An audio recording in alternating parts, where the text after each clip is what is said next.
Gandang hapon mga mamshi. Yan, magluluto tayo ng turbong manok. Isang malaking buong manok para magkasya sa amin ang buong pamilya. Yan, nilagyan natin doon ng dahong sibuyas, putsok, siling labuyo. Yan, tinimplahan na natin ng kunting asin at pinahira na ng paminta. Yan na, pakukuluan natin yan mga mamshi para manunuot ang sarap sa loob ng ating manok. Lagyan natin ng luya, paminta, sibuyas, bawang, pampaaroma. Yan, para manuot ang lasa sa ating manok. At nilagyan natin ito ng paminta, asin, timplado na po yan mga mamshi, at seasoning. Para talagang nanunuot ang yummy sa ating manok. Pakukuluan natin yan mga mamshi. Yan, hayaan lang natin na kumulo at ang ating sabaw ay ating sabaw. Ayan na siya mga mamshi. Hayaan lang natin na lumambot at maluto ang ating manok. Kami pag nagpiprito ng manok, talagang pinapakuluan muna namin bago iprito para talagang sure na ito ay lutong-luto na.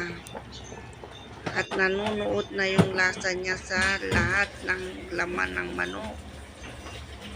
Ayan na, hinango na natin yan mga mamsi. At atin na siyang ipiprito. Yan, ganda. Yummy. Natanggal yung balat. Lumikit sa ating kawali.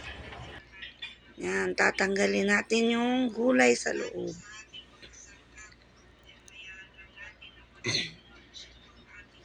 Yan, pinahiran lang natin yan ng toyo, mantika, para mag-brown ang ating pagkakaprito ng manok. Yan na siya. Lagay na natin siya sa oven. Yan, i-oven lang natin yan hanggang sa mag-golden brown.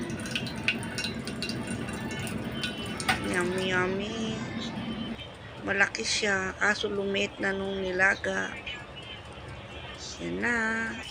Luto na yung kapila. Yan naman ang kapila, mga mamshi. Luto na ang ating fried chicken.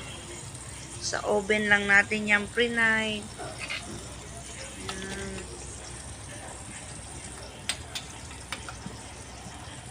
Yummy naman. Golden brown na siya mga mamshi. Kain na tayo mga mamshi. Please subscribe my channel, Dadji and Mamshi. Kain po tayo. Magandang tanghali mga mamshi. Yan ang ating ulam. Yan, chicken. Iyak na natin yan. Kain kami ni Dadji.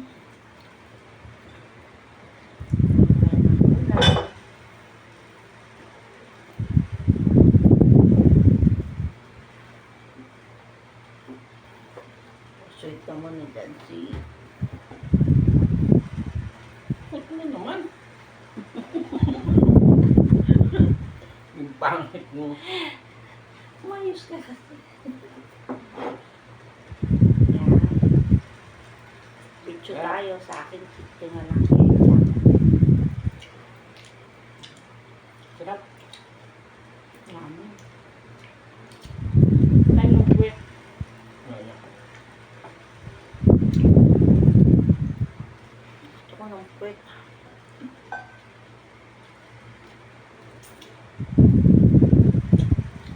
Malasa siya. Dahil kung dito Ricardo na bago i-lechon. Ito na pakasarap.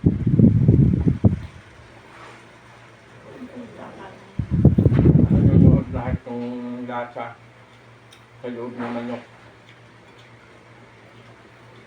Lahat ng mga laman niya, pinasok na ng lasa. Sabi. Pati buto, ang sarap. Hindi lang pwedeng kainin ng puto. Yummy talaga. Thank you for watching. Kain tayo.